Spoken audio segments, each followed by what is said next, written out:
unfortunately, this isn't actually going to be a lesson today about cowboys and horses and things like that. We're actually going to be talking about the sentence. Yeah! As most of you already know, the sentence is a group of words expressing a complete thought. Now, first let's review a little bit. I know a lot of you have been over this already in the past, but I think it deserves a little bit of time to review what we already know. Every sentence has two main parts. It has the subject and the predicate. The subject of a sentence is the part about which something is being said. Like in this example, the flower bloomed. The flower is the subject.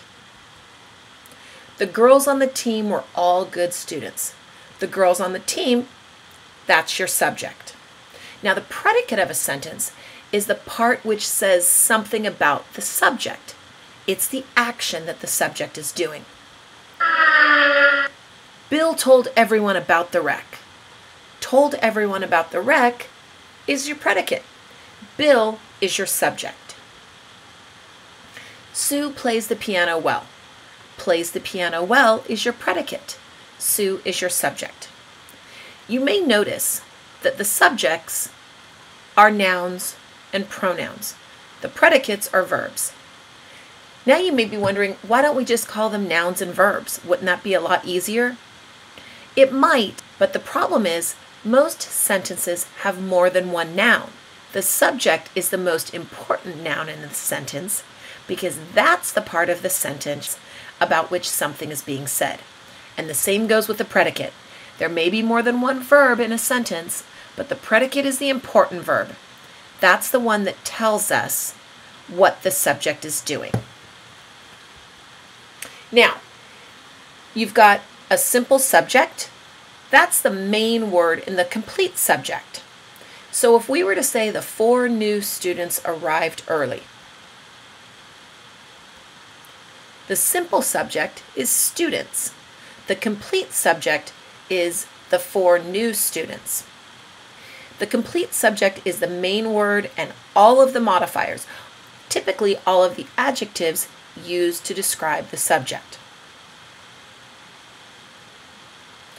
Now, the same thing goes with the simple predicate. The simple predicate is the main word in the complete predicate.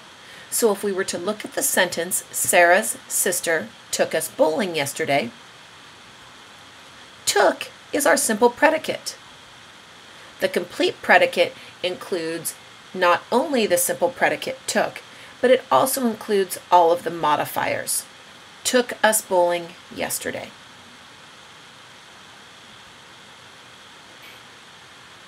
In order to identify subjects and predicates, sometimes it's also important to understand sentence order. Natural order is what most sentences are. Most sentences have a subject that comes before the predicate, and that's your natural order. Mrs. Connolly assigned the homework. Mrs. Connolly is our subject. Assigned is the predicate, and the subject comes before the predicate. Now, there's also inverted order. That's when all or part of the predicate actually comes before the subject. Away scurried the puppy. It's a horrible example we wouldn't usually say, but it is grammatically correct. Puppy is the subject, scurried is the predicate.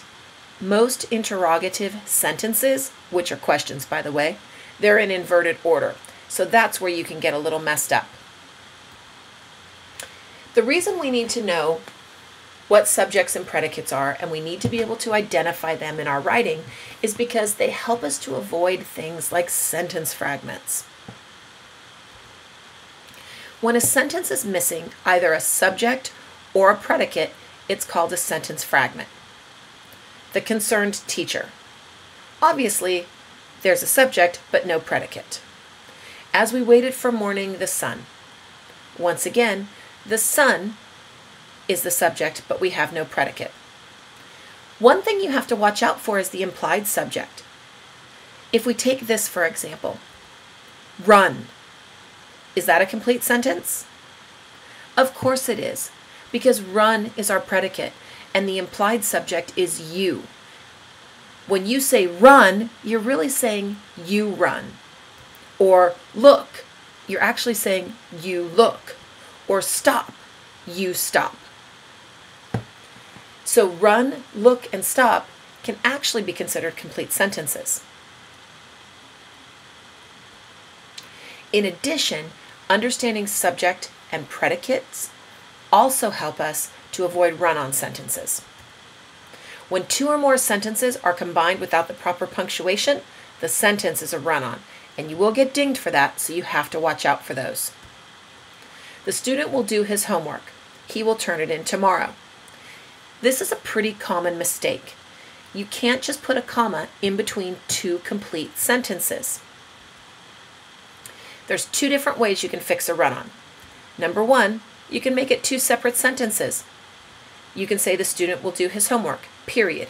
He will turn it in tomorrow.